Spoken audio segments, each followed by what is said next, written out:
it's what's gonna become of me. And it's what's gonna become of me. Baby, Lord, what's gonna become of me? Lord, what's gonna become of me? And it's what's gonna become of me. In 1995, comedian-magician duo Penn and Teller made one of the cleverest jokes of their careers in the form of a video game. The game is Desert Bus. It simulates, in real time, the 8-hour drive from Tucson, Arizona to Las Vegas, Nevada. That's 8 hours if your top speed is 45 miles an hour, that is. You drift slightly to the right at all times, so you have to constantly correct over the whole 480-minute drive. If you drive a little off the road or swerve, you get towed back to the beginning and have to start over, also in real time. Completing the drive nets you 1 point. The idea is that absolutely no one in their right minds would want to play a game that seeks to genuinely portray reality. The role of a bus driver during the Vegas-Tucson route is a crushingly boring and frustrating role to play. In the context of 1995, this was a specific rebuttal against the idea that violence should be legislated out of video games, that surely there must be pacifist alternatives to games like Doom. Desert Bus is absolutely cutting in how deadpan it is. It's as plain and straightforward as 8 hours of dirt and scrub brush. Nowadays, Desert Bus is the focus of a charity event called Desert Bus for Hope, where players torture themselves all the way to 1 point, taking live donations and then using the money for children's health care. In an article about the event in The New Yorker, one charity streamer is quoted to say, "I've achieved a zen-like state while playing it, where it doesn't bother me so long as I don't think about it, and if I do think about it, it's a goddamn awful experience." While the political climate of 1995 that provoked the joke seems distant now, Desert Bus itself remains a powerful statement about the popular philosophy of video games. Namely, what is so damn interesting about the real world? Aren't escapism and fantasy the defining points of the medium? It feels like every time a game comes along that takes reality seriously, like Firewatch and its refusal to pay off on flights of fancy suggested in the script, there's a strong countercurrent of an argument that's crystallized in Penn and Teller's Desert Bus. It's a game that gently puts a hand on your shoulder and tells you that you are a total fucking moron for wanting reality. What's the 8 hours from Tucson to Vegas? Sand and bullshit. Friend, are you telling me honestly you want a game about sand and bullshit? No. Be reasonable. The thing for me, though, is that I've lived almost my whole life inside the many artificial worlds of video games. When I was young, I used them to escape an unhappy childhood. When I was older, I used them to give me a sense of progress and purpose that I couldn't find working hourly jobs. That video games provide emotions and satisfactions that are often denied to us by the real world has always been a given to me. It's been a crutch and a comfort. It's not the route itself that's the boring thing in Desert Bus. It's the idea that you're restrictively shackled to it by the job. The mundane self can become disappointingly boring in the execution of day-in, day-out routine. I first started doing YouTube and trying to write nonfiction in large part because I couldn't stand that all I did was pizza and all I was pizza and I didn't have anything much that I could say about myself besides that. At least, I thought, I have a complicated opinion about Fallout. A lot of the Fallouts take place in the same region as Desert Bus. They use the same endless repetition of dirt and dead grass as in Desert Bus, but for Fallout it's something exotic and exciting. A route from Vegas to Tucson would be adventurous undertaking indeed. And it's not the mutants that make the difference, it's the autonomy. You're not stuck in the dead-end job reality forces on you, it's you on the land making decisions that matter to you, using your time as you please. Desert Bus misses a fundamental truth of video games. The fantasy that counts isn't the fantasy that transcends Tucson. It's the part of the fantasy that says you can do it how you like, and you won't lose your house and your job and your stuff. That's what matters most to the experience. When done at the rhythms and speed of video game adventure, the lonely desert byways of the real world are no less fantastical and strange than anything portrayed through the expressionist math of those imaginary places. It's pretty funny because I have a feeling he really wouldn't like video games or high fantasy at all, but William Leastead Moon espouses a travel philosophy that resonates perfectly with the methodology of adventuring as conceived of in games like Dungeons & Dragons On Forward, in his pursuit of Quoz. Quoz, as he defines it, is, quote, a noun, both singular and plural, referring to anything strange, incongruous, or peculiar. At its heart is the unknown, the mysterious. To a traveler, it's often the highest question. For me, everything, whether object, person, or event, when seen clearly in the depth of its existence, in its quiddity, is Quoz. And every road, every alley, the hall to your parlor, the course of a creek, the track of a comet, all are a route to Quoz for any traveler, for any querist willing to question, to go in quest, to ask the cosmic question of the medieval church drama, Quem queritus? Where go you, pilgrim? He goes on to say, you might want to see Quoz as a realm filled with itself, as the cosmos is with all that's there, not just suns and planets and comets, but dust and gas, darkness and light, and all we don't know, and only a fraction of what we can imagine. End quote. All of that sounds a little out there without the hundreds of pages of more concrete examples of Quoz surrounding it, but the fundamental idea is actually simple and useful. Sometimes you'll encounter something that strikes you as odd or notable. You could ignore it, or you can trust your intuition and follow it to something fascinating that's outside of what you'd ever expected or imagined to find. Not just in fantastic ways, but simpler ways. Quoz is the best methodology for finding free camping that you'll use in America. It's a rule, nationally, that you can camp for free along the roadside of Forest Service roads and national forests. Not the national parks, which are highly regulated. The national forests are simply the big open, publicly owned lands where most of what you do is free. Anything operated by the Bureau of Land Management has some kind of shade of this free roadside camping called dispersed land camping. Forest Service roads branch off the main road subtly, usually without any advance notice. A dirt road with a brown numbered sign, branching off and going who knows where. You can always go to the campsites and campgrounds on the map, maybe pay $10 and park next to an RV that keeps its generator going half the night, or you can slow down, make a U-turn, and see what's down the Forest Service road. Maybe you waste 2 hours, or maybe you find something genuinely beautiful that you can park right alongside and make dinner next to. Once you yield to the uncertainty of simply following your nose, you start to get a sense of the Quoz of Forest Service roads. Sure, you might see a lot of no camping signs at first, but if it's a dirt road more than 10 miles long, the chances are high that they'll give up caring about camping the further out towards the road you go. 2 ruts in the dirt turning off the Forest Service road can yield a campsite as composed as anything you'd pay for, with a fire ring and everything, made by campers who came before. And it's as private as anything you'd find without actually backpacking. Maybe there's some folks around within the square mile, but you can go the whole day without hearing another car in most cases. Having that curious intuition, like, oh, this shady tunnel of trees looks promising, or let's just see what things look like 10 miles past the lodge. These environmental cues that spur you to memorable and meaningful discovery, that's Quoz. William Least Heat Moon's book of it, Roads to Quoz, is a follow-up to his ultra-classic Blue Highways, but there are a lot of key differences. He travels with his new wife, the trip isn't continuous, but made up of smaller trips and vignettes, and throughout all of it, what's central is Least Heat Moon's delight in the curious digression. He has no absolute route. He follows his nose and indulges in every side conversation and dirt road that strikes his fancy. Doesn't that sound familiar? Every single Bethesda open-world game is built around Quoz, a fundamental trajectory, sure, but with the central understanding that the player is going to stick their nose in the randomest of places. The real charm of those games, even Fallout 4, is how carefully they're built to pique your navigational curiosity, to give you a sense of lurking Quoz. Some little thing that diverts you and leads you to something you never would have expected, guessed at, or planned for. To travel through, say, Cyrodiil, the player is moving at just the same pace and in the same patterns as Least Heat Moon finds most meaningful and preferable.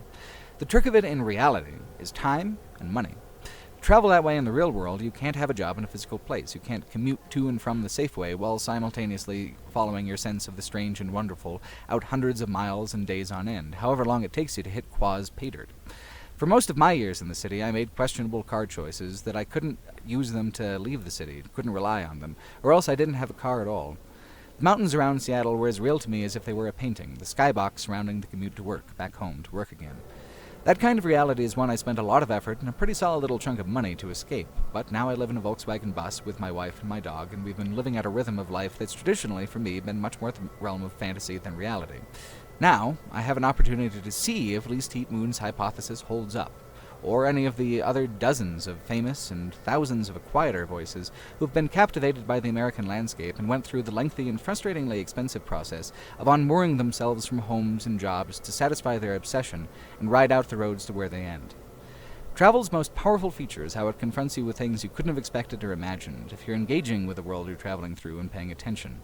This is why travel writers are so universally disdainful of the guided bus tour style of tourism. It's a Quozless way to travel.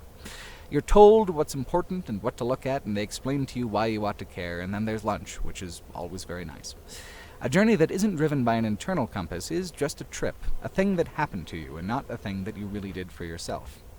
I'm still doing video game criticism from the road, and it's fun to note that players often hate this approach as well. Too linear, they'll cry. Just a roller coaster, an on-rails experience. A tour bus gives you no autonomy either. In its argument against the worthiness of simulating the Tucson-Vegas route, Desert Bus gives you a Quozless, linear desert. And that is truly boring as shit. The Quoz of the desert is all in the little details. Let's begin with one of the hubs of Desert Bus, Las Vegas, Nevada. The city itself is a bizarre carnival, precision engineered to separate you from money, but it's more incredible to consider just what a remote and hostile little plot of desert it occupies. 520 million years ago, and then again 260 to 66 million years ago, the whole area was underwater. It was a vast ancient sea. 18.5 million years ago, the skies were black with volcanic ash. Today, the land is dead and quiet, besides Vegas. The excitement is long past, and what's left is hot and dry and seemingly endless. But north of Las Vegas is an area where the sand left behind when those ancient seas receded has created one of the most geologically dramatic features of the entire state, the Valley of Fire. Several different sorts of sandstone, the bright red Aztec sandstone and the beige and browns of more common types, mixed together in whorls and castles, jutting up from the valley floor like a ruined Atlantis, windswept monoliths sitting and growing older in the relentless sun and heat. It feels like coming around a bend in the road into another world entirely. This is the world in which Las Vegas sits, the reality under the reality you pay cash money for. You fly in, you hop from pool to pool, you do some shopping in something that looks like ancient Rome, or maybe ancient Egypt, or maybe a literal circus, or perhaps a more humble reflection of your budget where the blankets crinkle when you sit on them.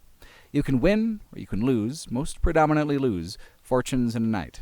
But out here, everything moves at a pace where significant events only happen every few million years or so.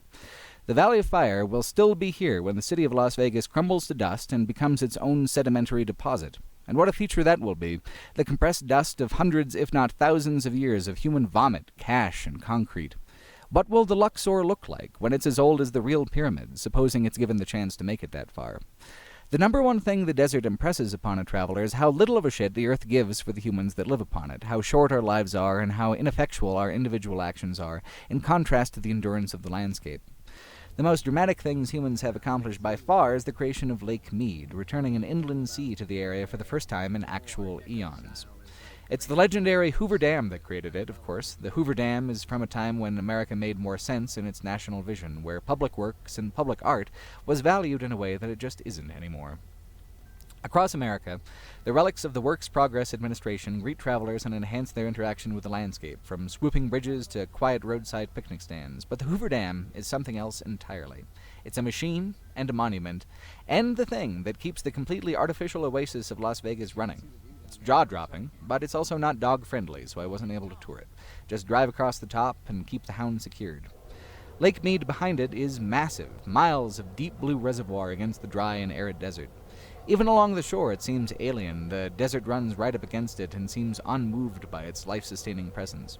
The wind rips across the surface of the lake quite fiercely and shoved our tall and narrow Volkswagen from one side of the lane to another.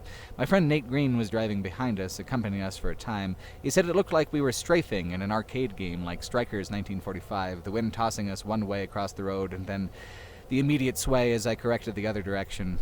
It's a strange and bleak and beautiful place, half natural desert, half man-made ghost lake. When they built the Hoover Dam, they built something that made a real impact. If the dam fails, it'll be a serious catastrophe, not just in terms of human life, but in terms of environment and landscape. It'll leave a scar as long as the Valley of Fire. On the other hand, if I were to get blown off the road by the winds, I know within a few brief years there would be no trace that me, my wife, and our janky little traveling wagon were ever there at all. Having lived, there is much less evidence of our passing than even that. It takes a hell of a lot longer than a single human lifetime to leave some kind of a trace on the desert, supposing you're just doing your thing and not performing superhuman feats of engineering like the Hoover Dam. If you drive a couple days at VW bus speed anyway, east of Las Vegas, you'll hit the most iconic natural feature of the entire continental United States. The world-famous, Hollywood-famous, Instagram-famous Grand Canyon.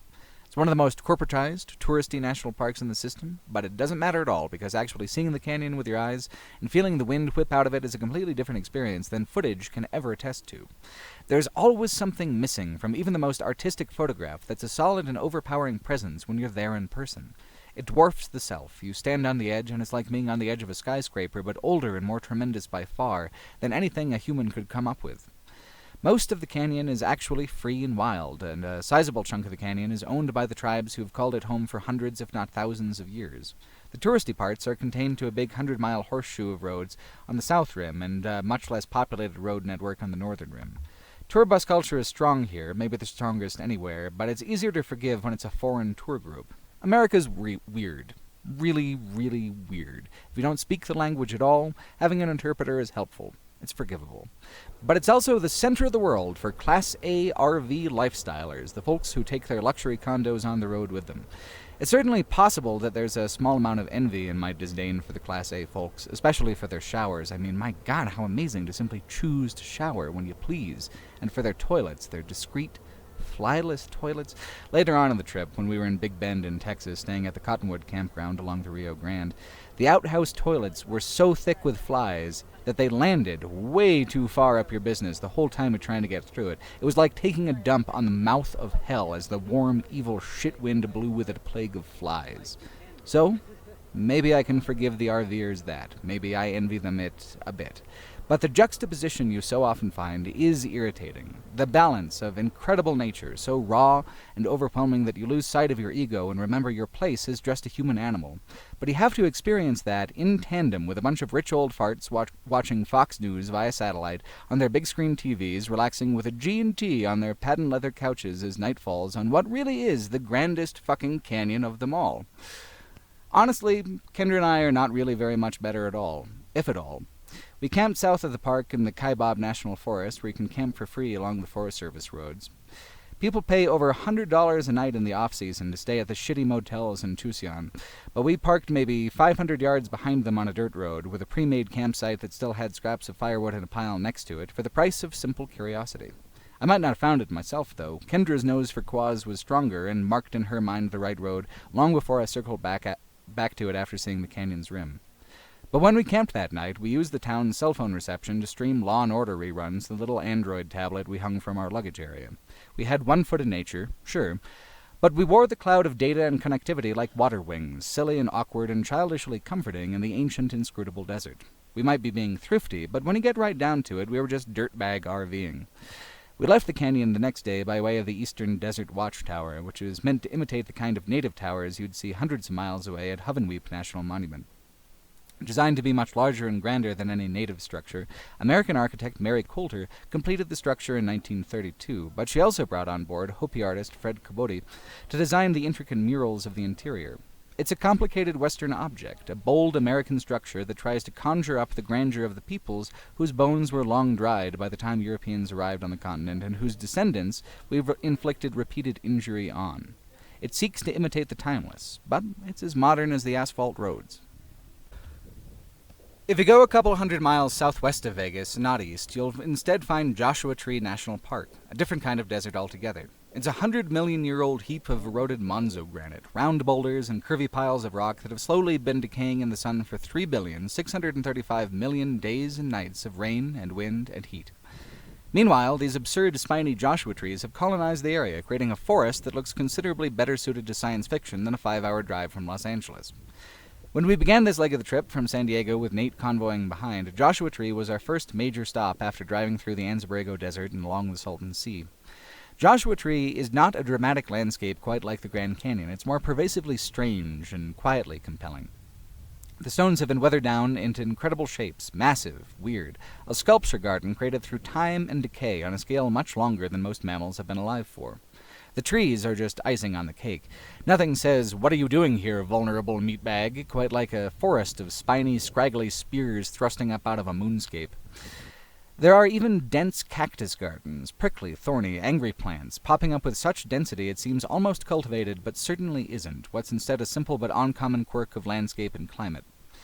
Our previous 2,000 miles had served as an introduction to the road, moving south along the coast, using the 101 as a 101 course for piloting the bus. Now, moving east, we were most certainly bumping ourselves up to an intermediate kind of adventure. The land gets harsher, the gas stations are fewer and farther between, the old men in battered pickup trucks give you increasingly distrustful stares. I was born long after the frontier was closed, after that wave of rugged expansion crashed against the Pacific Ocean and then lay stagnant over the West forever afterwards. I don't go west to find Quoz. I go east into the deep interior where that wave passed by and left the land still open and underpopulated.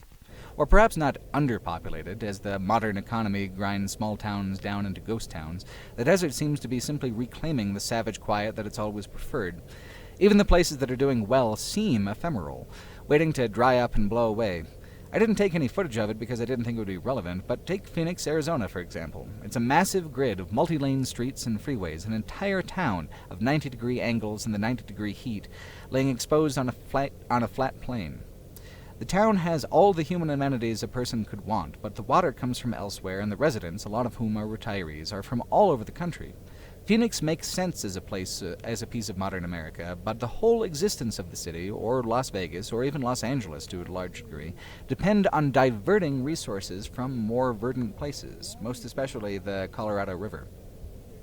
That brown and mighty river gives life to most of the American West's major cities. A lot of people agree the Colorado River tap water tastes kinda gross, but for the most part, kind of gross is a concession that lets the desert cities stand in total defiance of natural sense.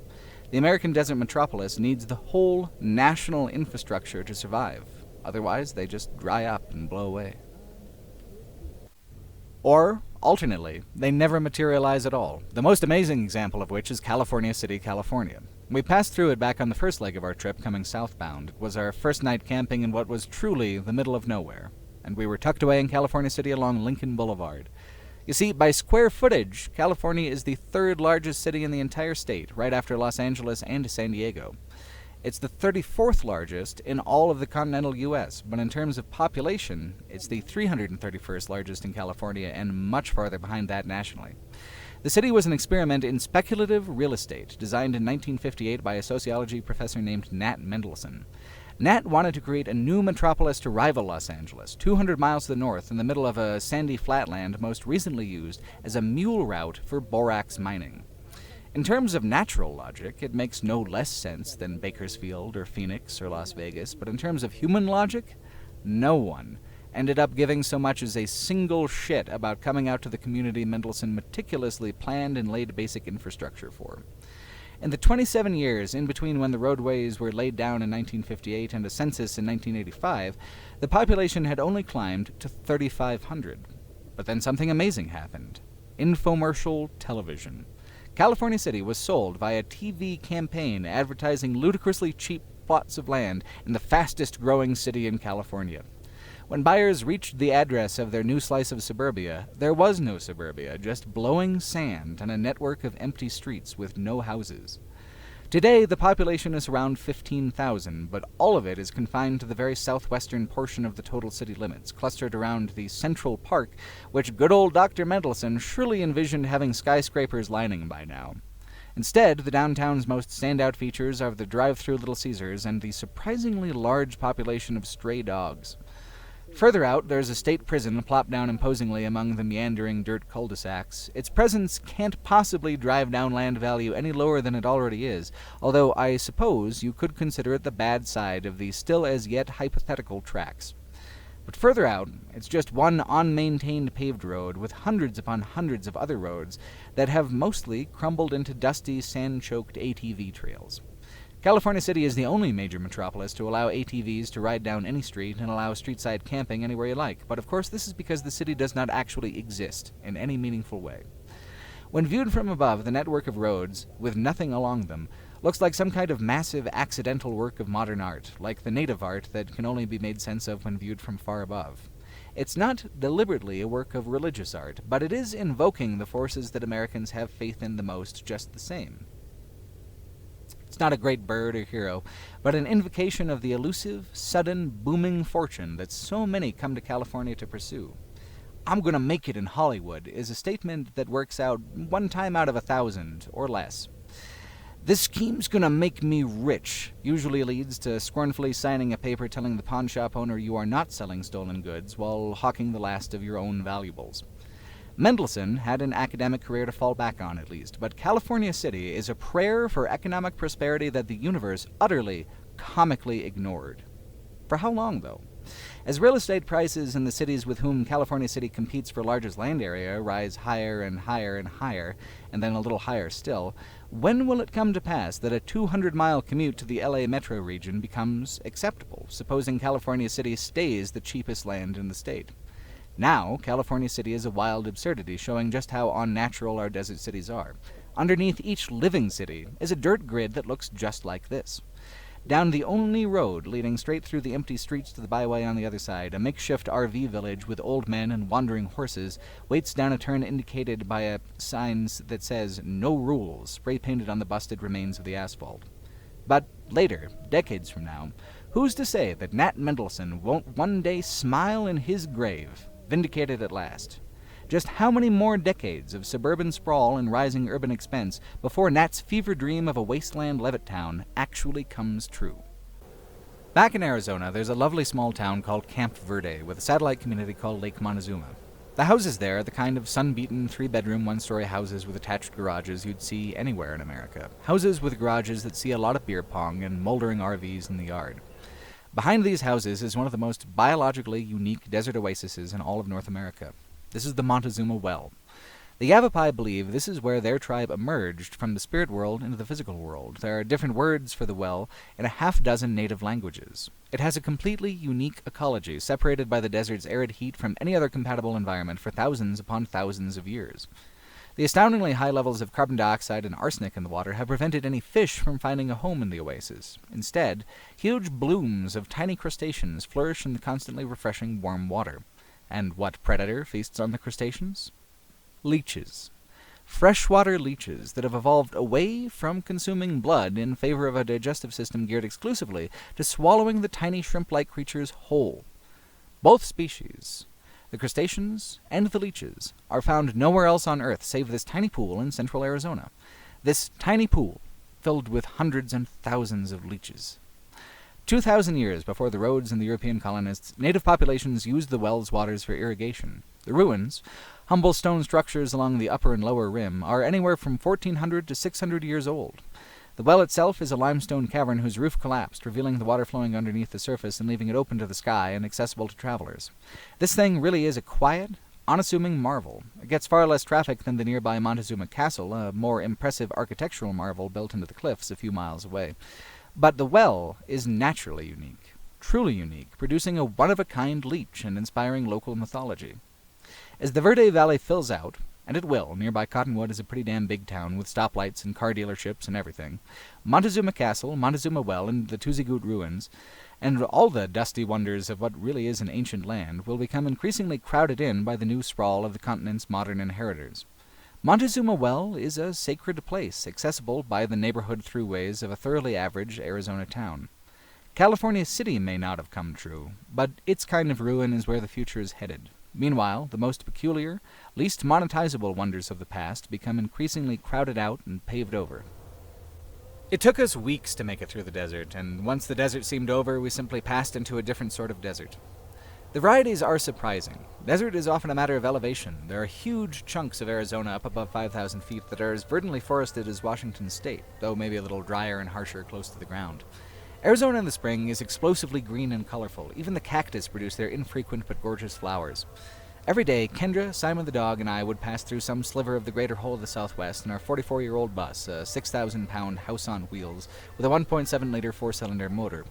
These VWs are air-cooled, meaning they have no radiator. Wind blows into the air scoops on the rear and is then sucked by a massive central fan through the engine and over the more delicate inner components, wicking the heat away. To navigate, you've got 4 speeds on a manual transmission, but the 4th one is close to useless if you're going up any kind of hill. And in the desert, that can be extremely deceiving.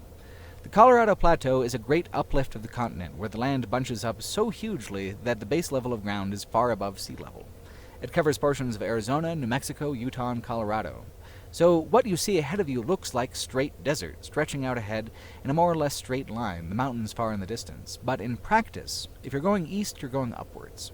What the eye does not perceive, the engine will strain against. When it's actually flat, the bus can do 65 miles an hour in 4th gear as a top speed. Faster than that, then you're revving too high. You're not supposed to go faster than 65. And it keeps up okay on California freeways. Well, not actually, since everyone's driving 80, but it makes the minimum speed limit for the freeway, and that is the key thing. But on these desert byways, heading slowly and steadily along the imperceptibly gradual uplift of the Colorado Plateau, the bus would slow down. Flooring it along a lot of old Route 66 through California and Arizona, following the land as it goes up 1, 2, 3, 4,000 feet above sea level, the bus would slow from 65 to 60 to 55 to 52. Lower than 50 and you want to downshift into third, which will top you out at 40 miles an hour, but keep the engine cooler with the higher revs. Plus, it'll royally piss off every single vehicle who winds up behind you waiting for a passing lane as a spiteful bonus. It becomes necessary to continually pull off the road and let other cars flow past, the VW like a fish seeking refuge from too fast current. Other cars especially hate it when they also see the desert as essentially flat-looking, when they don't feel the incline pulling at them like tiny hands on the rear bumper. What's my fucking problem going so slow in this old shit heap? But this old shit heap will get you there, even if you have to creep across the landscape at 25, the motor puttering at its most furious. The Volkswagen will faithfully, if painfully, claw its way across the landscape. The American image of the open road is partially crafted by car commercials, so there's an impulse to speed like a bullet across the wide-open desert floor, a powerful engine and all the accessories pictured but not priced. These days, even the lowliest Hyundai kicks the bus's ass in terms of power up and down the street. The bus is a contraption, and that creates a whole different feel for the trip. Every bit of it is cantankerous and hand-operated. Each far-flung destination we reach a slight but extremely pleasant surprise. The days of not being able to even go the speed limit are long past, and the VW bus is one of the last notable holdouts in terms of being blatantly, problematically underpowered. When you couple that with how they get tossed around like a ball of yarn in the paws of a cat when the wind is blowing, and the fact that they have no safety features outside of the sheet of metal between your knees and the car in front of you, they're honestly not very safe vehicles. But they feel magical, and that's enough. To not know all the way if the bus will actually cope with the navigational choice you've made is half the fun. Sometimes you see beauty beyond your expectations, sometimes you end up having to go 40 miles an hour for 2 hours in a row. Often, it'll be both. The thrill of doing something spectacular with not quite enough power is enduringly satisfying, more enduringly satisfying than simply powering up the mountain in an automatic. It's a struggle, and then you reach the top. You upshift for the trip down the other side, and you see a whole new slice of the millions of years old desert open up before the bright and winding black ribbon cutting across it. When we left the Grand Canyon, it was just about the last of the most extreme forms of leisure tourism we'd see for a while. From here on out, the farther eastward we would go, the more exotic and strange the desert features would be, until finally reaching West Texas, where the land becomes interminably flat and featureless again for hundreds of miles at a time. But the most impressive thing about coming east out of the Grand Canyon and then continuing on through the Hopi and Navajo nations is the age of the landscape. You know the classic Western movie monolith, the kind they have at Monument Valley? What that is the last of the hardest, most erosion-resistant rock. All the rest of it has been reduced to the red and brown sands of the desert floor, the piles of hard-scrabble rock laying at the base of the mightiest remaining geological holdouts. The look that defines the West is the look of extreme age. You go a couple bus days east of the Grand Canyon, a little south, and you reach one of the mightiest forests of the late Triassic period, a place of trees and shade and lush ecology. You're just 225 million years too late to see it like that. Petrified Forest National Park is an often overlooked park because the view is not spectacular in a classic way. It's spectacular in its age. When there are trees everywhere, birds in the air, and raccoons in the trash can, the land feels alive, it feels present. You don't feel the age of the place except by the density of the growth. Out here, the trees you find died much closer to the reign of the dinosaurs than the reign of the highway builders. Out here, the ancient minerals sit in naked bands as the wind shears layers off the rock, atom by atom, day by day, millennia by millennia. The petrified logs aren't even wood anymore, they're rocks now. What happens is that trees in the ancient forest were buried in a river under ash-heavy sediment. The ash breaks down into silica, which is carried by water molecules into the structure of the tree, where it sticks in place and forms a quartz crystal. Over an absurdly long period of time, the quartz replaces all the old organic material of the tree, but retains shape, buried under the mud for millions of years. Then the forces of erosion on-bury them. Crystal tree trunks that are dredged up into a present where the circumstances that created them have long disappeared into the past. The Petrified Forest today is a bleak place. The colors are spectacular, but it's flat and hot and hostile for hundreds of miles in every direction. I've always assumed that post-apocalyptic landscapes were mostly the realm of fiction, but here I stood on the dead remains of a long-absent forest, trees and life turned into rock and dust. Little apocalypses happen all the time. We just don't have the memory of them. We went east again, another state deeper into the southwest and into some of the most soft and welcoming desert I've seen yet. We've done some dramatic state transitions, but this time we took the relatively obscure Arizona 78 northeast out of Three-Way, and it felt like we were absolutely going up the mountain into a new realm. I remember playing World of Warcraft when I was a young teenager and it had first come out, how much I loved the transitions between areas. The level designers were brilliant at coming up with a truly memorable, iconic way of framing your first view of a new region along the main paths. Pretty close to everyone and their dad played that game in the mid to late 2000s, and a huge amount of the popular appeal was just this, a gaseous fragment of the feeling of really being out here, but accessible in a way that's compatible with either a full-time job or deep depression. In circumstances like this, it's traditional in virtual worlds for the name of the region to pop up in huge, colorful letters against the horizon. After so long playing games, I couldn't help but visualize it this way. "The land of enchantment," it would say, the drone of the surprisingly loud little engine putting another quarter-mile of hill behind us, our gas gauge ticking down another gallon of our meager 11-gallon tank.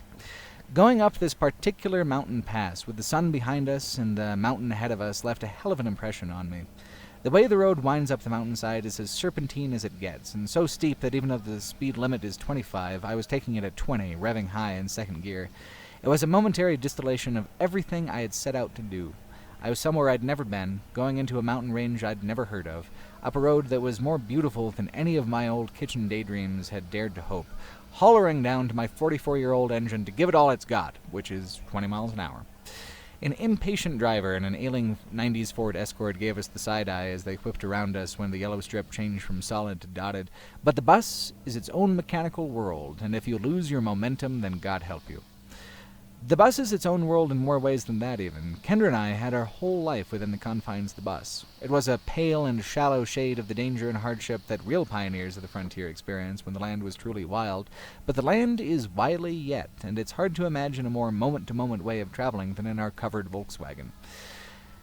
Home was constant, neither a destination nor a departure point, but wherever we were, no matter what. If we liked somewhere, we could stay as long as we liked. If we spent a night shivering in an alpine rest stop, we pushed on 100 miles to the warm and welcoming valleys the next day.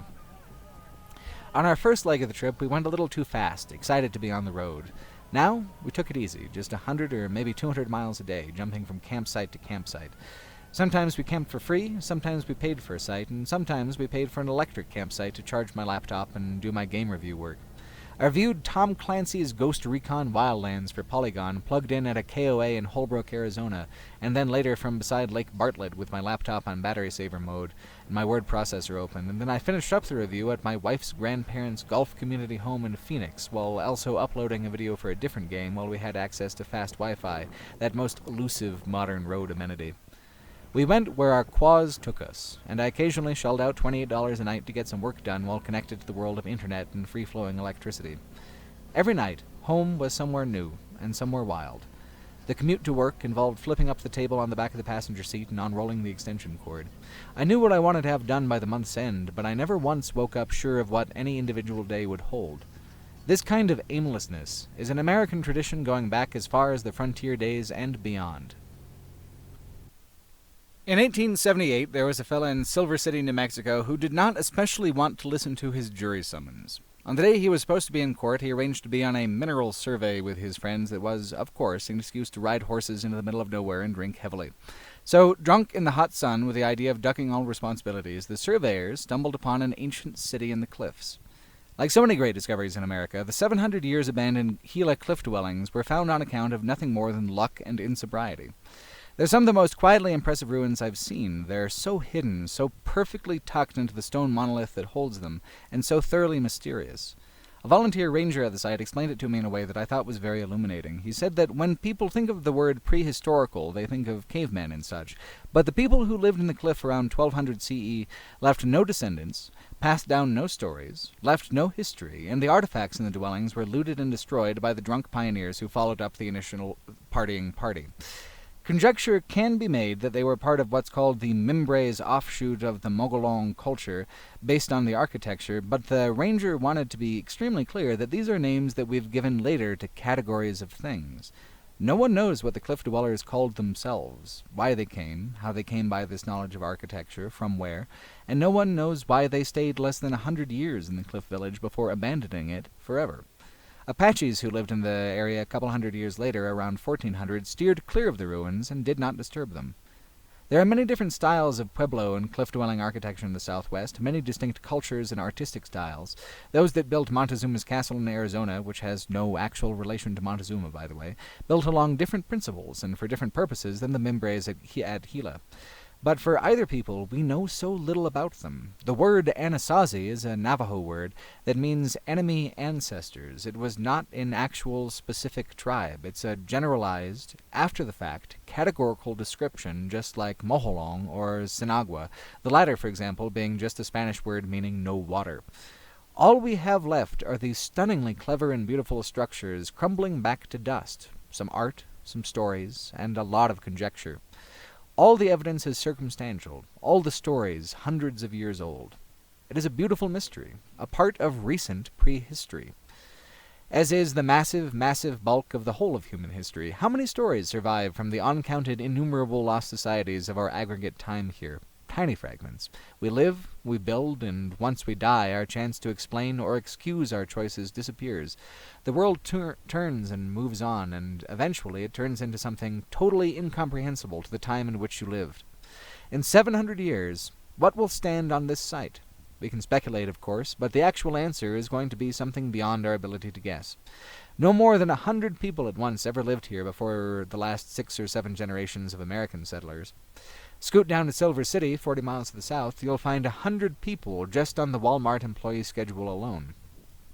It's not just the technology that's changed. It's the scale of life, the pace of it, the interconnected necessities needed to sustain a somewhat consistent, unified country over so inhumanly vast a space as the American continent. You see, in the ancient places of America, a state of civilization, a direction of civilization that seems to now be permanently, globally lost. Life on the scale of the family and the generation. Life that centered around small groups living within the means of the environment. It's not just Native Americans, of course. All around the world are relics of the world when a few thousand people was a lot, and not just a town so small it probably doesn't have more than one stoplight. But America is unique because the transition was so violently swift. Native patterns of life and migration and conquest happened over hundreds of years. Thousands of years.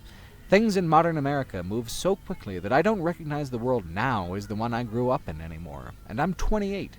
When I was 19, I worked at Panera Bread, located in a neighborhood that quite literally did not exist when I was in high school and 16 years old. My friend and I once rode his truck out along the dirt roads and through the grassy California hills that are now suburban housing from horizon to horizon. In terms of the scale of history, Europeans just barely got to America a few hundred years ago, and now look what we've done with the place. There's no going back, of course. Whatever crimes my ancestors committed, the present is now set, and we are all borne along its current as it roars faster and faster. At the cliff dwellings, though, the dwellers experienced a daily present as naturally flowing as the nearby Gila River, curving gently down the slopes of the mountain range. I, on the other hand, have experienced the pace of the modern world as a city storm drain, torrential currents of dirty water coursing in the dark towards an unknowable destination. It goes without saying that we live in an unprecedented era, with more people and technology and art and trash and every other product of human existence than ever before. It's hard enough just living in it without talking about it all the damn time. But getting out and seeing the world in all its dirt and age and crusty majesty makes it clear just how truly out of control, out of everyone's control, the whole process of modernity is. All an individual can do is hold on and try to keep their bearings, to try to remain human in the face of it, to try to reduce the world, now mind-bogglingly massive in its activity and choice, to just enough of a chunk to really make sense. A home today, if you're doing it right, is an anchor of sanity, a smaller world that contains the things that make sense to you, that hold the most meaning to you, where you are shielded from the storms raging outside. Kendra and I reduced our world to a 14 by 5 foot space, but I've got to say that it feels bigger than that so far. Every night we sleep cozy together with a weird little dog wedged between our shoulders and a low-ceiling queen-sized tube in the back of the bus. But the bus makes sense, and I love it. And Kendra makes sense, and I love her, and the dog makes sense, and I love him too, the little furry bastard. In this way, it is more than enough of a home. It might be a pain in the ass to pack the bus every morning and unpack it every night, trying to remember if the box with the socks was behind the box with the coffee equipment, and if you put the arm for the propane stove in with the silverware or with the propane.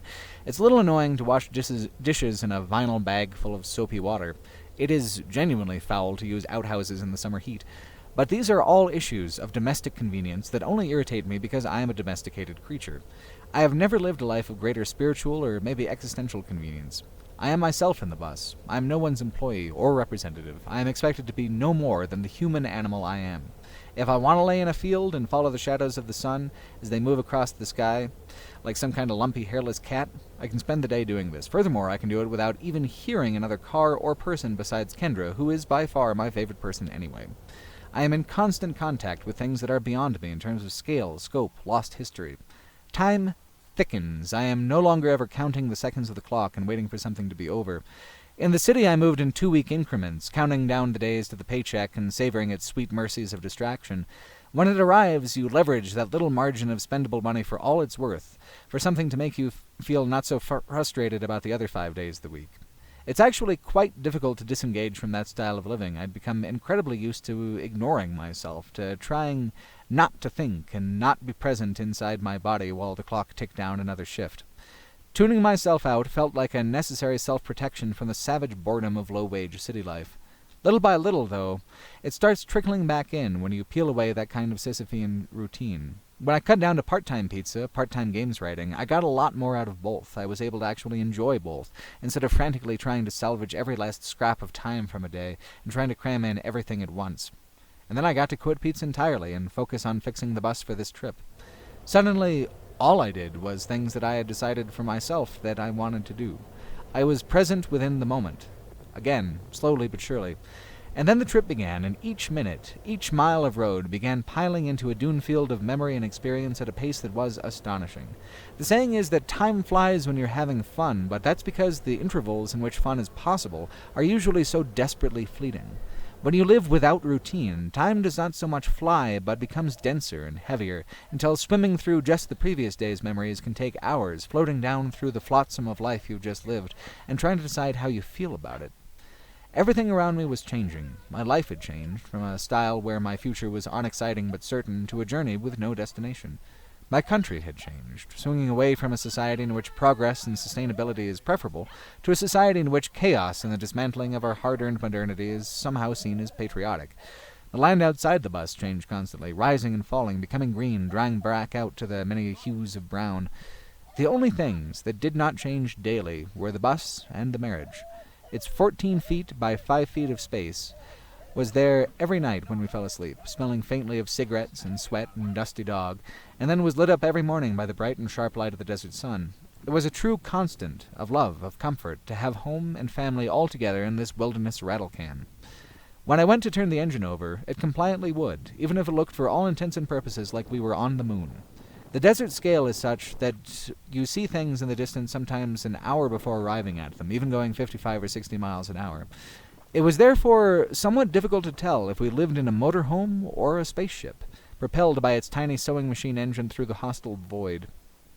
We may have been 250 million years too late for the ocean, but sail we could, and sail we did across the dry bed of its long-absent water. One of the primary types of mineral deposited by an ocean on its seabed is gypsum, which will never crystallize unless the entire ocean evaporates, as happened to the tropical sea that covered New Mexico when all the continents were part of Pangaea. As the continents drifted apart and the sea evaporated, the mineral crystallized out of the water, forming deposits hundreds of feet thick. That was 250 million years ago. 70 million years ago, the angle at which the American continental plate was subducting the oceanic plate nearby shifted, becoming shallow. This heaved the land high into the air, tearing old rock from its slumber and thrusting it towards the sun. This event, the Laramide uplift, created the Rocky Mountains. It created the whole Colorado Plateau. It took this old, dried-out seabed and put it right back out on the surface in a heaping dome. 30 million years ago, tectonic forces would work again, tearing ragged gaps in the land where the fault zones opened up into deep basin valleys and created new regions like the Tularosa Basin in south-central New Mexico. This basin and range fault pattern was massive, but in this particular case made it so that there was no local water outlet. 9 million years ago, recently, the uplifted dome of gypsum collapsed. Finally, 24,000 years ago, mere seconds ago really, an ice age brought unusual levels of water to the desert. The gypsum would erode, blow into the mountains lining the valley, accumulate, and then get washed down into the valley by rain where the water would evaporate again and form crystals. In this way, the ancient seabed did not erode, but reformed over and over and over again. It reformed into a waterless beach of pure gypsum. These dune fields are called the White Sands National Monument, and this particular type of gypsum dune field is so rare that there are barely a half dozen of them the world over.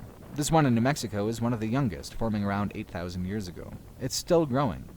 It's one thing to talk about all the peculiars of geology that had to conspire to create the field, and it's another to actually put your toes in the sand and rub the crusty remnants of a vanished ocean from your eyes. I've lived a life reading books about our future in space, about the grand adventure and weird possibilities of our infinite universe. Here, at White Sands, it tangibly all hits home.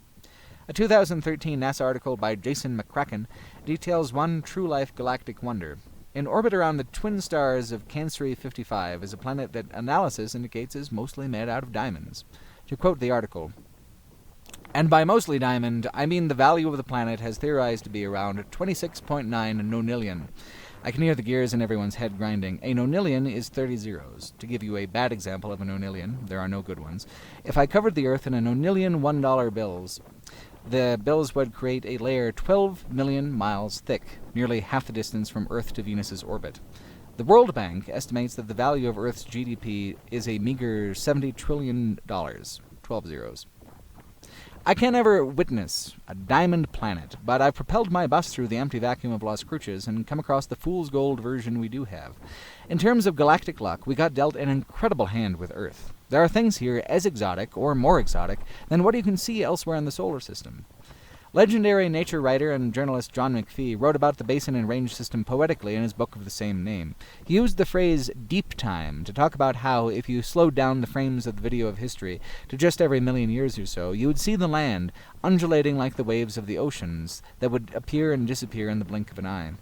Mountains rise and fall like tides, continents collide and spin off again. John McPhee taught me to see the landscape like I'm talking about in this video, taught me to see the work that time slowly does on the landscape. Once you start seeing, it's impossible to stop, like how trees all look the same until you learn the names of them, and suddenly you pick out the one from the other so much easier. McPhee writes, quote, "Geologists, in their all-but-closed conversation, inhabit scenes that no one ever saw, scenes of global sweep, gone and gone again, including seas, mountains, rivers, forests, and archipelagos of aching beauty, rising in volcanic violence to settle down quietly and then forever disappear. Almost disappear. If some fragment has remained in the crust somewhere and something has lifted the fragment to view, the geologist in his tweed cap goes out with his hammer and his sandwich, his magnifying glass, and his imagination, and rebuilds the archipelago." End quote. I'm no geologist, I'm a video game critic. Still, I now see in geology the same dreams of grand and powerful things I'd read about in science fiction, yet constructed like mosaic from the clues of the past instead of being made whole from dreams of the future. Sometimes, though, you get lucky and a geological wonder of the world is laying intact right beneath your feet. Such is the case with Carlsbad Caverns in the extreme southeast of New Mexico along the Texas border. At this point, we have finally reached the coastline of the tropical ocean that existed in the Southwest 250 million years ago. Here in the shallows, a gigantic horseshoe-shaped coral reef formed, dried out, became mountains, the Capitan Reef. You can walk the thousands of foot-tall ridges of powdered ocean creatures and uplifted rock just across the border in Texas at Guadalupe Mountains National Park.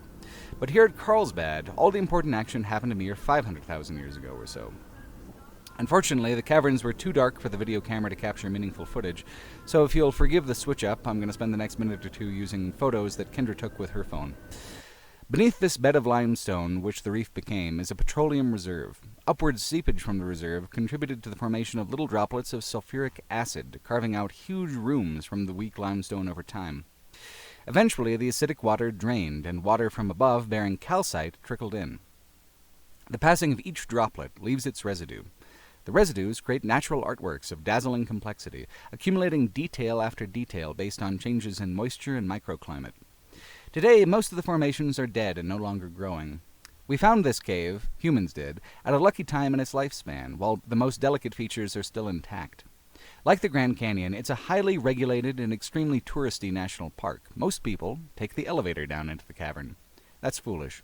The natural entrance is the only way to appreciate the genuine alien strangeness of the cavern. You go down a giant round hole in the earth, switchbacking along the trail.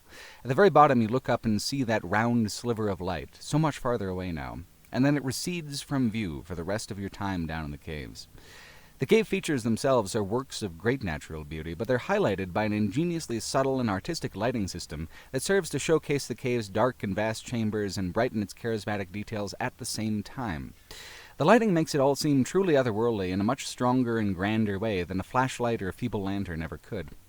As you descend, chamber after chamber as big as football fields and only ever going relentlessly steeply downwards, the air changes and a mist hangs in the air.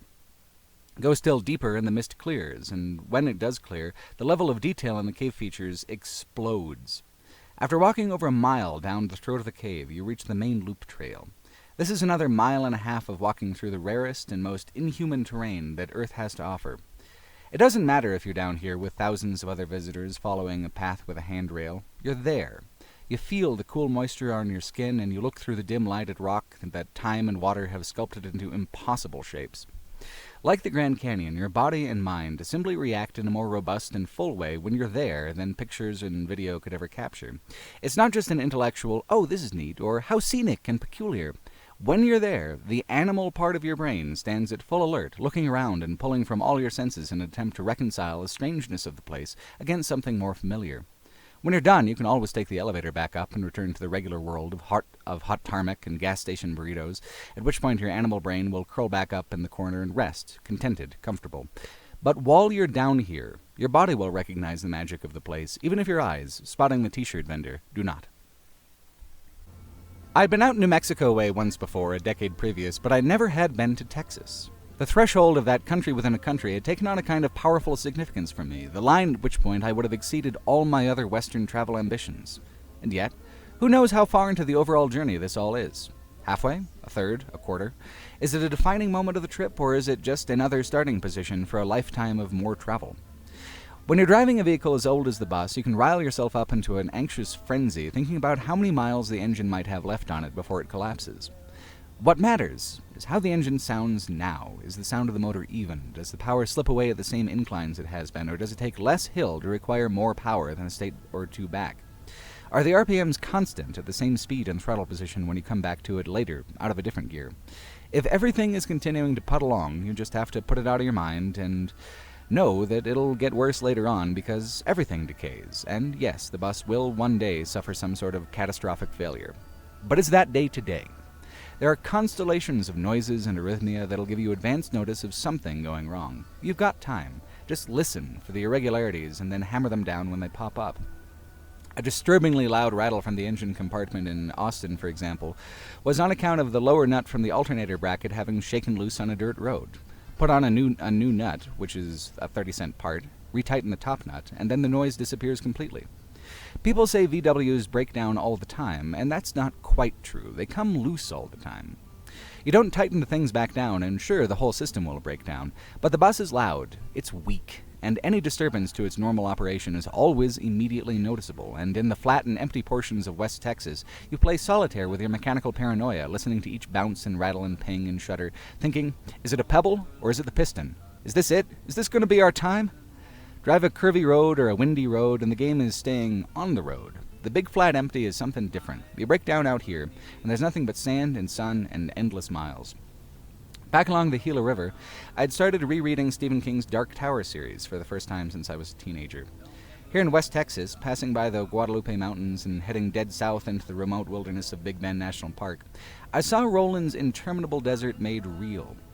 Big Bend operates on the opposite schedule of most national parks, seeing heaviest traffic in the winter and closing down for the summer. It can reach 130 degrees in Big Bend during those summer months, and the visitor brochure has a warning about how frequently the heat proves fatal to visitors. The earth lays flat, except for weary fragments of harder rock off towards the distance. All the plants are sharp, all the animals sly and cagey. People are barely hanging on either. There was a stretch of West Texas I passed through where I almost ran out of gas because every business, in every town, for a 100-mile stretch, 4 towns total, were out of business. No food, no gas, no services, no future. The collapsed roofs of the stations looked like they had been there for a long time. In The Gunslinger, Stephen King describes a world where old gasoline pumps litter the desert like ruins of the Anasazi, equally as inscrutable and ancient. A dead place. The world has moved on, his phrase goes, said with a grim and stoic melancholy when confronted with some fragment of compassionate or civilized life. The only visible employers in the area we were passing through were the mines and the border patrol. Once, this was the land of the cowboy, the heart of the American Western romanticism. But the world's moved on since then. Kendra and I already had our bathing suits on when we asked the ranger about swimming in the Rio Grande River. Well, she says, gearing up for as diplomatic a letdown as possible. I wouldn't, personally. It's an international border, for one. A lot of ranches along here on the Mexico side, too, with all the cows and their runoff. Plus a uranium mine a little farther upriver. That's not to say you can't swim, but I wouldn't. That was persuasive enough to talk us out of it entirely. The water of the Rio Grande ran in filthy septic greens against the brown canyon. People raft the Rio Grande all the time. They just try not to get it in their mouths. Eventually, the river cuts directly into the side of a plateau, carving a path through a canyon with walls narrow and deep. This is Santa Elena Canyon. On the left is Mexico, all those cliffs to the left of the canyon's bisection. On the right is the U.S. You can walk a trail along the U.S. side, supposing you don't have dogs anyway. Big Bend is one of the strictest national parks I've ever been to in terms of regulation. Even dirt road spots must be reserved in advance with all your personal information. Part of that, of course, is because the whole park does sit on the border. The other part is that the land is cruel and harsh. Many of the no dogs allowed rules are there so the scorpion doesn't kill your beloved pet dead where he stands. So we didn't hike it out. But Santa Elena Canyon has stuck with me ever since anyway. You see, this is exactly and precisely the country where Trump's long-promised border wall might possibly begin construction. The federal government already owns all of this property. But standing there at the base of the cliffs, with the river slicing the mesa like a knife in a land where temperatures reach hot enough to kill, with terrain harsh enough to starve and maim, the absurdity of a concrete wall doubling up on all that was overwhelming. As if this place would ever need a wall. The ruins that the Pueblo people left behind tell a story of quiet triumph over land that they have reached greater equilibrium with. A wall, running across country like this, a wall where no wall has any logistical or natural reason to be, would stand as a semi-permanent disfigurement on not just the land, but on our national character, it would say, for centuries until it eroded down, and then millennia until it collapsed entirely to dust, that we are not only a fearful people, but a wasteful people, a blind people, a country that does not know the face of its own land in the mirror. Republican Representative Will Hurd, who speaks for this stretch of land in Congress, said, quote, "Building a wall is the most expensive and least effective way to secure the border. Big Bend National Park and many areas in my district are perfect examples where a wall is unnecessary and would negatively impact the environment, private property, rights, and economy." Before noting that there are huge tracts of land like Santa Elena Canyon where the kind of structure like the wall they're talking about would be not only redundant, but physically impossible to boot. A local river outfitter put it in a more direct way in an NPR article, saying, "I would like to invite President Trump or any of his cabinet to come down here. I'll give them a free trip on the river, and they can see how unnecessary a wall would be here, and the construction and everything involved to create it would be just the worst thing you could ever do. You might as well take away the park if that happens." Trump's wall might end up being like some kind of authoritarian California city, a lot of expectation and wasted initial investment in something that never materializes. But the physicality of the wall does not matter to the people who clamor for it. They want the symbol, the raw and petulant emotion that comes with building 1,000-mile-long concrete fuck you in the middle of hostile nowhere land. They are scared, and they are angry, and they want a security blanket made of concrete and rebar. Would 1 in 10 of them ever actually consider what the land the wall would go through looks like? Would they consider that migrants willing to brave the tall canyons of the Rio Grande country might stand relatively unperturbed by so spitefully small a thing as a couple dozen feet of wall? Kendra and I had been traveling through such rural areas that we could only check the news every few days or so, and 2 days in the first couple months of the Trump presidency was an age. Each new day, some institution my family or writers I had idolized had always regarded as unassailable was detonated, steamrolled, wadded up, and thrown in the wastebasket of history. Money that used to go to the poor, to the arts, to the environment. Not anymore. What was more important was a concrete wall in this godforsaken wasteland in the armpit of West Texas. I'd been hearing on the radio and reading on my phone for weeks on end about the wall. For thousands of miles of travel, I had heard that miserable old con man talk about his damn wall. When I arrived and saw the physical truth of the Texas border, I nearly screamed in anger over how truly unstoppably blind to itself my country had become. Yet seeing the poverty of so many desert small towns, you also see why the Make America Great Again sales pitch was so effective. So many of these boarded up, falling down, scorched and wilted desert towns obviously used to be something proud and beautiful. Michigan may be thousands of miles away, but I went there once with my dad many years ago for my grandmother on that side's funeral service. My dad drove us out to the house he grew up in. 2 out of every 3 houses on the block were boarded up and empty, or mostly empty. In my dad's childhood home, the doors to which were also boarded, squatters squinted out between dirty curtains, no doubt wondering what an old man with a fanny pack and his fat kid sidekick could possibly want with them. Yet the 3rd house of every 3 still looked immaculate. Windows were fixed, lawns were mowed, houses were painted. The world had moved on, yes, but not everyone was done holding tight to what they had and what they knew. That was in Lansing. Out here in the Southwest, it's much the same, but hotter and drier. The towns are dying, but they die slow, like branches of a tree that lose their access to the sun. They wilt, they grow brittle, and sometime much later they snap away and decompose entirely. Why is this happening? I don't know. It looks as if they don't know either, but perhaps it's more likely that they know quite clearly what's happening to them, but are in no position to do anything about it. If the economy is so bad that a 100-mile stretch of highway, the only highway through that region, can't support a single gas station, then exactly how broken are things in America right now? I think often on Route 66. The symbol of it is one of our most powerful 20th century totems. But in the 1850s, going west along that route would kill you, your family, your children, and your horses if you were even remotely as soft and city-acclimated as I am. In the Dust Bowl era, Route 66 was used by thousands to flee the man-made environmental disaster wherein farms and banks collapsed while cows and farmers died. After World War I, agricultural prices, which had been inflated by war demand, returned to a more normal international standard. Prices dropped out, farmers had no money to plant for the next year, and so the overworked soil blew away, blew into clouds of hot dirt so big they once blackened the skies of Washington, D.C. These environmental refugees were the first to give Route 66 its importance. And then finally in the 1950s, America celebrated the end of another world war by turning its massive industrial might inward towards sport and pleasure, taming the ancient desert with malt shops and gas stations. But then the freeways came and pulled all but the vagabonds and adventurers and locals off of Route 66, and none of us fuckers ever have much money. So today the road is littered with the ruins of that gone-away prosperity. But there are quirks of time at work. After decades out of business, the iconic 50s gas station in Amboy, California, reopened for business because when drivers put the Avoid Freeways filter on their global positioning systems for the route between San Diego or Los Angeles to Las Vegas, most GPS will instruct drivers to use this stretch of Old 66 as an alternate. And so a trickle of drivers became a light flow, but at least they were drivers with money. A gas station here made sense, economic sense, for the first time since the freeways dealt America's mother road its mortal wound. Route 66 today exists only in fragments, 100 miles here, 200 miles there. In some places the freeway goes over where the historic byway used to go. In many cases the road was simply demolished. But in the sparse emptiness of the desert, many of the original shards remain. A tourist economy near to bigger cities like Kingman sells Route 66 merchandise and Route 66 hamburgers and Route 66 motel rooms if only you'll pull over and open your wallet. It's a fetishization of a symbol, of freedom, of the open road, of an America where the land blooms wide like a flower for the American tourist. Here's the truth. Route 66 is a dusty old strip of asphalt that swoops across the red dirt of ancient seabeds, and it is never bouncing back from its grave.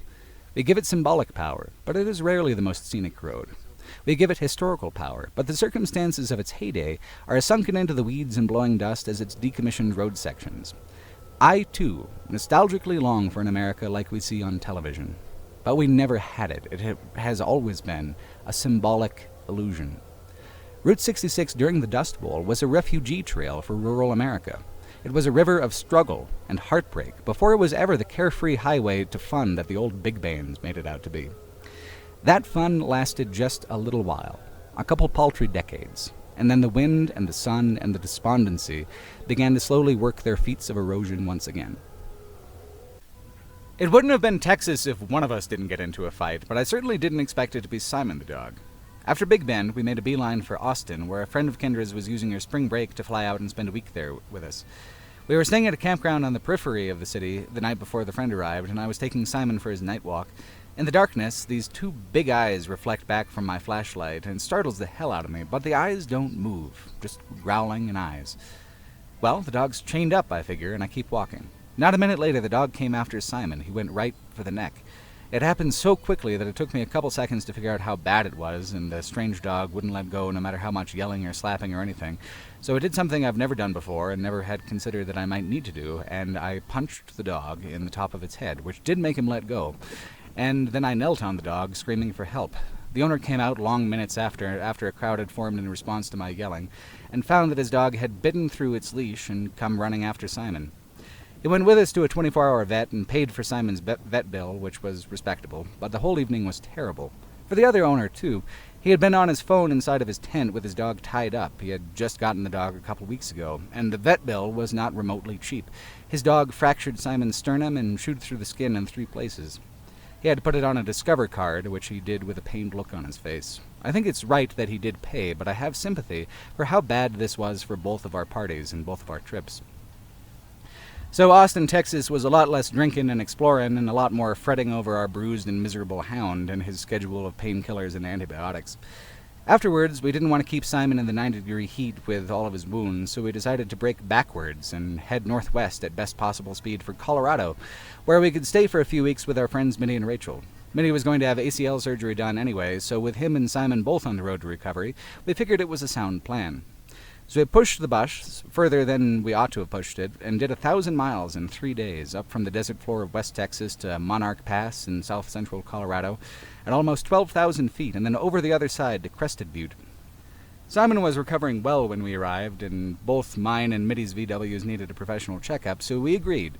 One last hurrah before the surgery, a double-bus caravan to an air-cooled specialty shop in Denver, and then a long loop back through southern Colorado, to see the very top of the Colorado Plateau we'd been slowly going up and over ever since Arizona.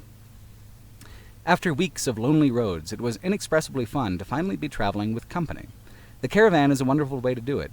We'd begun this leg of the trip that way with Nate, who patiently drove his modern Toyota behind us at excruciatingly slow speeds as we led the way out of San Diego and into the Valley of Fire. Having more eyes looking out for roadside oddities, having more conversations about what you've seen, the cooperative caravan mode of travel is a real hoot. Travel authors argue that this insulates a person from what is truly foreign, and perhaps that is true, but campfires and beer are better the more people you have up to a point, and this kind of travel involves a lot of both of those. When Nate left us behind in Nevada for the brighter lights and bigger opportunities of the civilized world, he gave us the walkie-talkies that we had shared between vehicles. I handed one to Mitty now, and the last adventure of the spring was off. We would have to go to the castle. Of that none of us had any doubt. Having received a clean bill of health from Painter's Grinding, the VW shop, our buses labored their way up from the foothills of the Front Range and up into the high mountains behind Pueblo. There, a man named Jim Bishop has dedicated his entire life to building his own castle, a real castle, with spires and a moat and a steel dragon that at one point spewed fire from its mouth. Jim Bishop is the closest thing I have ever seen to a libertarian folk hero. I have become increasingly convinced that if I can figure out how I feel about Jim Bishop, I'll have a clear grasp of the American character at large, especially in these days of decay and uncertainty. But I cannot figure out how I feel at all. Jim Bishop and his castle are, to me, a Rubik's Cube of American cultural values. I can line up some of them, but then there's always something glaringly off, even if it seems like there ought to be some kind of ultimate way to square everything out. Let's begin at the beginning. Then you can have a crack at it. It's 1966, and Jim Bishop is a 21-year-old bodybuilder asking a girl named Phoebe to marry him after sharing a Coke and a smile just a week previous down in Pueblo. Because this was 1966, she said yes. They began building a home together on this remote bit of mountain road. Because Colorado is a friendly kind of state, passers-by would stop and ask him about the house he was building. Was it a castle? In 1969, he figured the answer must be yes. An in-depth article by the Gazette details it further. Quote, "The people want a castle," he told his wife one night around a campfire at the property, where they had been living in a tin shack while the cottage was under construction. "I think I need to build them a castle." So the cottage would be a castle. The high school dropout would do something amazing, something his alcoholic father never could do. And he would do it for poor families, like the one he grew up in, for those needing something to enjoy for free. He ignored people who told him he could profit off the idea. To this day, the cost of tourist attractions angers Jim. End quote. For the next 40 years, Jim Bishop gathered rock from the public land surrounding his property. He made wrought iron catwalks and window frames of genuinely amazing complexity and creativity.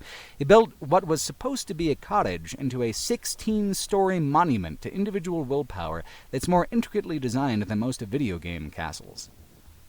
It is, I think, one of the most absolutely incredible structures in North America. Jim Bishop used his hands, his brain, a cable pulley, and a pickup truck to create it. That's it. No formal plans. Jim Bishop is widely quoted to have said, quote, "What's real neat about not having blueprints is that if you make a mistake, you can just call it art." End quote. What he's created here is art. Beyond a shadow of any doubt, it is a monolithic and astounding piece of folk art, especially once you go inside. It's not simply the impressive fact that one man built a castle because he wanted to and was smart and strong enough to. It's the subtle details. Staircases that go up in tandem but access different towers. Gentle, almost 19th century curves in all the wrought iron staircases. A grand banquet hall with stained glass windows. And then a darker and more intimate underhall accessible by stair underneath. A dome that you can go right up into that sways in the wind, sometimes gently, sometimes with a terrifying rattly force. If there is any unused space, it becomes a passageway or a room. The castle interconnects in ways that Mitty said reminded him immediately of the Dark Souls games. I haven't played those myself, but this is certainly the only time I've ever seen such defiantly creative architecture under my feet and in my hands in the real world, not just jutting up from some island in one of the ages of mist. Everyone has the castle-building impulse. Minecraft wouldn't be the most recognizable game of an entire generation of children if that wasn't the case. But the reality of castle building is something else entirely. 99.99% of people give up on that impulse after leaving childhood. That's why European castles are usually products of monarchy. The many labor to prop up the few, and so you get these kinds of structures. In America, our castles are frequently one-man affairs. In the first travelogue I ever tried doing, I talked about Hearst Castle.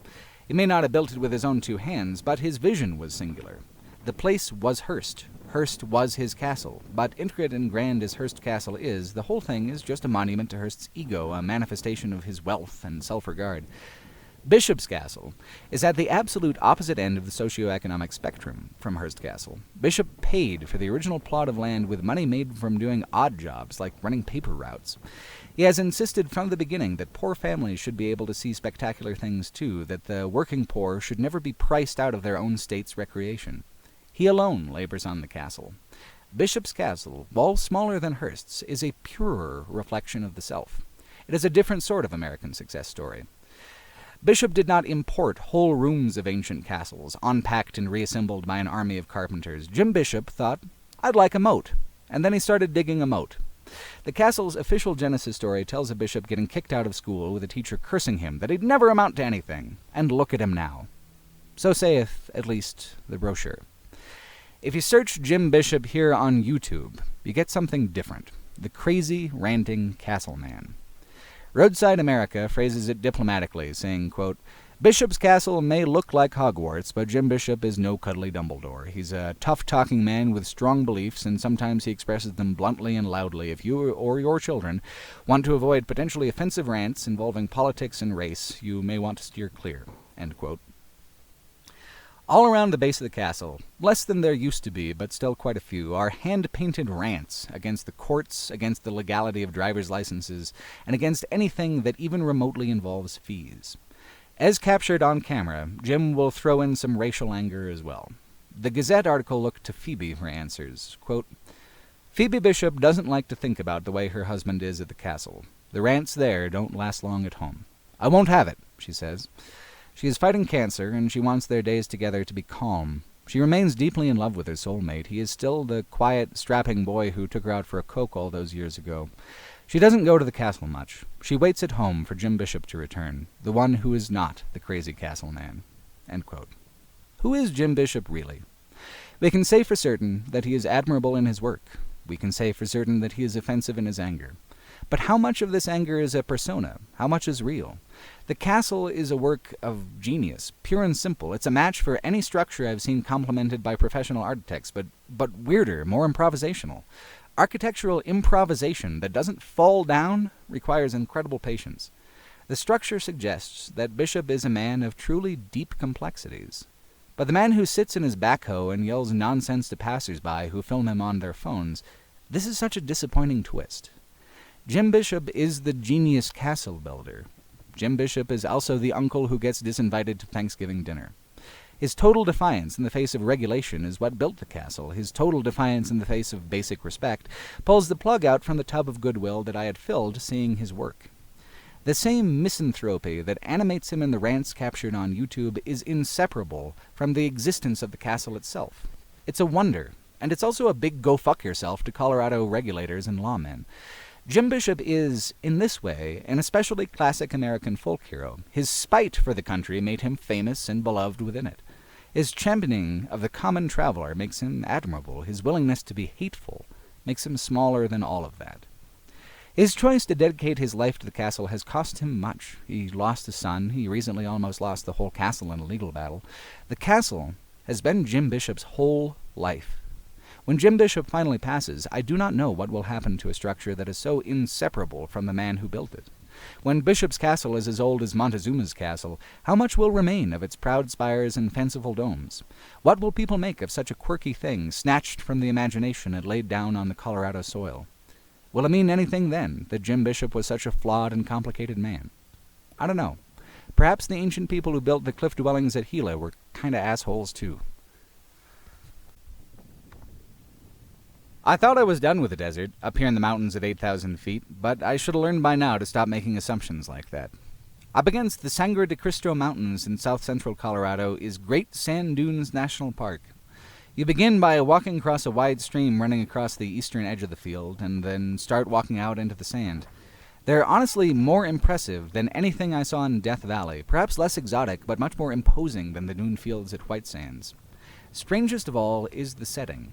Mountains are very much part of Colorado, snowy and rocky peaks scratching the sky like great granite claws, and yet here in the foreground, it might as well be Yuma. Nothing in America is homogeneous. There is no one thing that doesn't get jumbled up in fascinating ways with some other thing across the massive breadth of this enormous country. I was almost 7,000 miles deep into my journey, and I had seen perhaps 10% or less of the states that I had been passing through. We went sledding on the dunes, but the grains were too coarse against the plastic of the sled, and it didn't work out. But, luckily, we were in Colorado. People were skiing less than 90 minutes drive from where we were at that exact moment, on the sand dunes. We moved on, heading over towards Durango, where we could turn northwards and go up through a series of 3 extremely tall mountain passes, the third of which, Red Mountain Pass, is known as the most deadly mountain road in the state on account of its steep curves and total lack of guardrails. But, on the other side, was home. Home for the summer, anyway. 90 degrees or hotter in the bus is intolerably miserable heat. We couldn't stay in the southwest for the summer. So, we would stay in Gunnison, tucked deep in the western slope, waiting for the lower roads to stop shimmering with heat. Red Mountain Pass was the hardest thing we asked of the bus during the entire trip. The higher up you go, the less power the bus has on account of how the air-fuel mixture stays where we set it at sea level, and there's way less oxygen at 12,000 feet. So we would go up the steepest passes at the lowest power and some of the most remote mountains of the country. I was nervous, but on the other hand I was thrilled to be doing something like this. Is this not the adventure I had struck out for in the first place? Wasn't this all the thrill and the risk and the explosive wonder I'd been seeking surrogate for my entire life? Of course it was. It was fucking amazing. 4 years ago around this time I was working full-time at the pizzeria and making my way through Skyrim. There's a mountain in the game where you follow a path of 7,000 steps all the way to the peak, where you see the whole world below you, slightly obscured by clouds and snow as wind whips across the peak. Here I think I may have topped my in-game self. Maybe there's not a dragon at the top of Red Mountain Pass, but it took me my whole life to get there nonetheless. You ask a person, which is more realistic, Skyrim or Desert Bus? I think most people are probably going to say Desert Bus, but you'd be a fool for it. Real life is never dragons and gold, but neither is it ever simply the blank route from Tucson to Vegas. All these fantasy worlds I've lived in my whole life, they're dreams made from the dust that coats my glasses and my dashboard and my windows. We already live in a fantastical place. We live on a strange world in a wide-open universe. When your life is the size of your apartment, your work, your commute, then it's understandable that the exoticism of the world seems like just another fantasy, just another story that we tell each other. Even viewed on an IMAX dome, the Grand Canyon doesn't seem real until you see it. And then you do see it, and you witness it with your whole self. You never return to the same shape after that. It's added a small sliver of its vastness to you. The last travel video I did, I talked about how the first game that captivated me with autonomy and travel and adventure was Fallout. What I didn't talk about was the moral at the end. At the beginning of the game, the Vault Dweller is chosen to leave his home in order to save it. Months and miles later, he or she does. But the Overseer will not allow the Vault Dweller to return. They are not the same person they were when they left. The wasteland has changed them, and the cramped domesticity of the Vault will never suit them again. For the good of all, the Overseer says, he must exile the Vault Dweller. As a kid, I thought, that dick, after all I've done. But he was right. Who would stay in the same routine, day in, day out, after hearing tales of what lay outside the heavy vault door? If you pop someone out of their rut, God help you if you have to force them back into one again. Once you decide to start a journey, it's worth being mindful that you not only leave home behind, but you leave behind the person you were in your domestic life. When you return, you take your travels home with you, and they do not always fit comfortably into drawers and closets. Sometimes you don't return home at all. Sometimes you turn back into the wasteland from which you came. Myself, I think that was all part of the plan. Kinder and I didn't want to leave home behind all the way, so we got a home with a motor in it. Desert Bus had the wrong of it. The emptiness of the road from Tucson to Vegas was never the problem with reality. The problem with reality is that we so rarely get a chance to go out and see it for ourselves. Thanks for watching.